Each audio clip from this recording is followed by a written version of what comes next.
Our daily Bible reading today comes from Hosea chapter 1 through chapter 4. And our daily devotional today here at Carrollton Christian Fellowship comes from the entirety of Hosea chapter 1. With Hosea chapter 1, we are introduced to the life and the times of Hosea and the promise from the Lord to restore them back to himself. Hosea's name, it means salvation, and his prophecy meant just that. Hosea's prophecy was one that brought words of salvation in spite of rebellion of the people and of the children of Israel. The times and when Hosea was writing was during the time of King Uzziah through King Hezekiah. In the southern tribe, that was who was reigning at the time.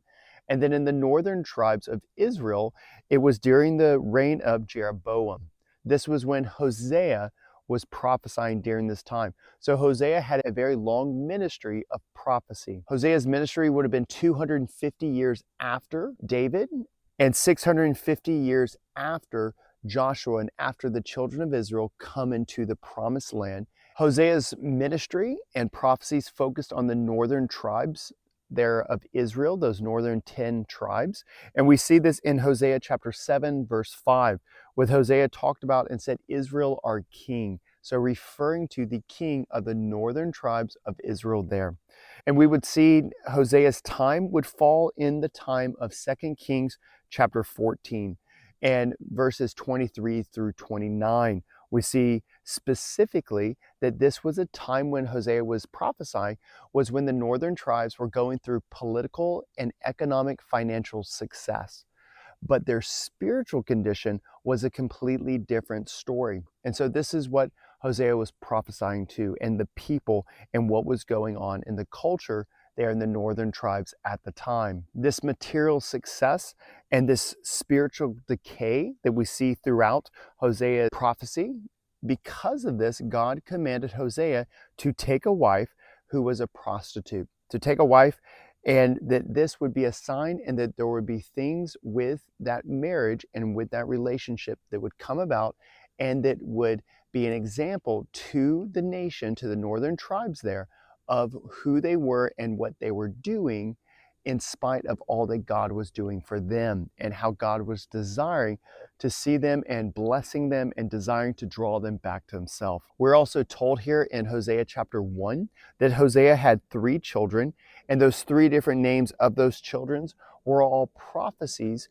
against the nation of Israel for their going away and desiring after and seeking after someone other than the Lord. That they were seeking after something that could not bless them, someone that would not bless them, but instead something and someone that wanted to devour them. And that was instead of seeking after the one who was blessing them, the one who desired a relationship with them.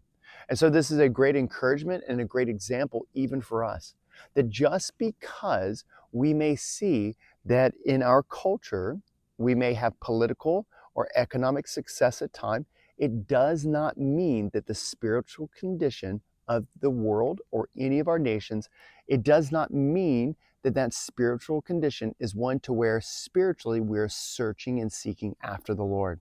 We actually see over time and over the course of history and also recent history that in the time of prosperity and in the time of what seems to be political stability, what actually happens is that people start to venture away and to place their trust in political leaders and in finances instead of placing their trust in highest form of where they get wisdom, knowledge, and where they get direction in their life from the Lord. So instead of from the Lord, they get their direction in life from the economy, from their paycheck.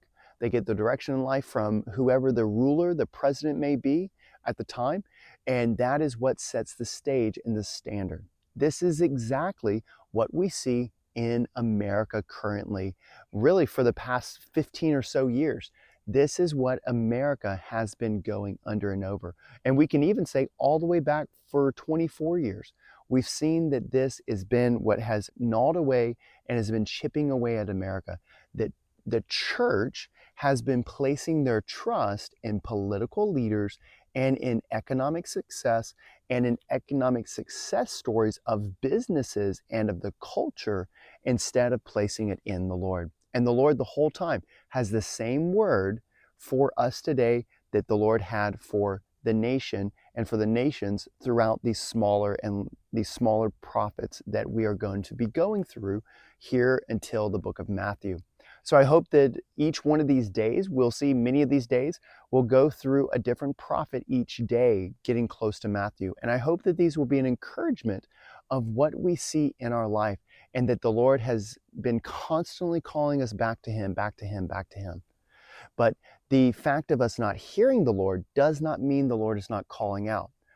Us not hearing the Lord and us not discerning what is really going on around us is actually more of a sign and a judgment upon even ourselves of our spiritual situation, of how we are spiritually numb to hearing from the Lord and receiving from the Lord what is truly going on in society. And the best way to combat against this is just spending time with the Lord. Spending time with the Lord in His Word, as we've been doing this year, and as we look forward to 2025, how prayerfully, hopefully with the Lord's guiding and leading, we'll go into continue and we'll reread the Bible all over again and start new devotionals through the next sections and the next verses, even following these verses that we've been through. So again, I hope this can be a great encouragement for us, and we look forward to seeing you tomorrow. So take care and have a blessed one.